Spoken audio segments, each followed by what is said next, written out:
Once you've unpacked the components from the box, locate the envelope. Inside the envelope is the tool. Right, the first step is to just remove this cardboard here.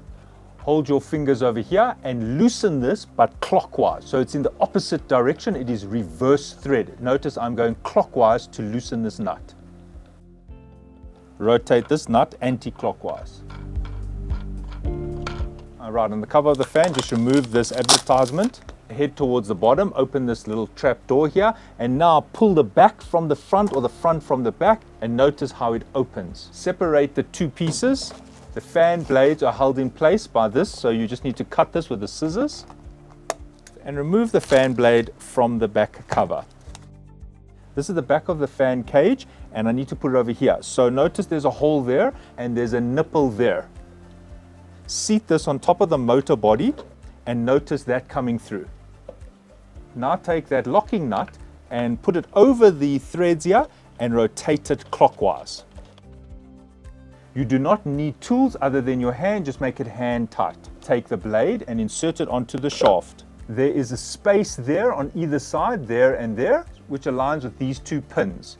It should automatically align because it is beveled on the fan side. So I just need to push it there and then press, and yours should look like that. Notice how the threads are sticking out. If yours looks like this, it has not seated all the way in. So just pull it back a little bit, turn the fan a bit and push in, and notice how all the threads come out. Now take the reverse thread locking nut and thread it anti-clockwise. Hold the fan blades, take your hand and twist this.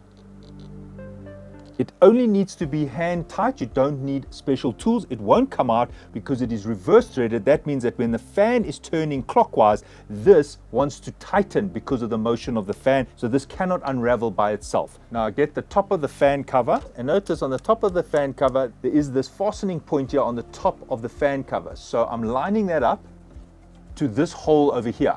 The brand name sits on the outside. I seat that in there. And now the top is perfectly aligned to the bottom. Notice that it has been aligned, and once it's aligned, I just squeeze it.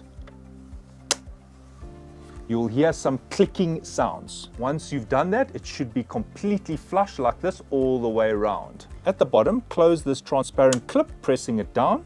Use the supplied screwdriver and tighten the screw. Once it offers some resistance, just go half a turn, that's all. It does not need to be very tight. Your unit should look like this.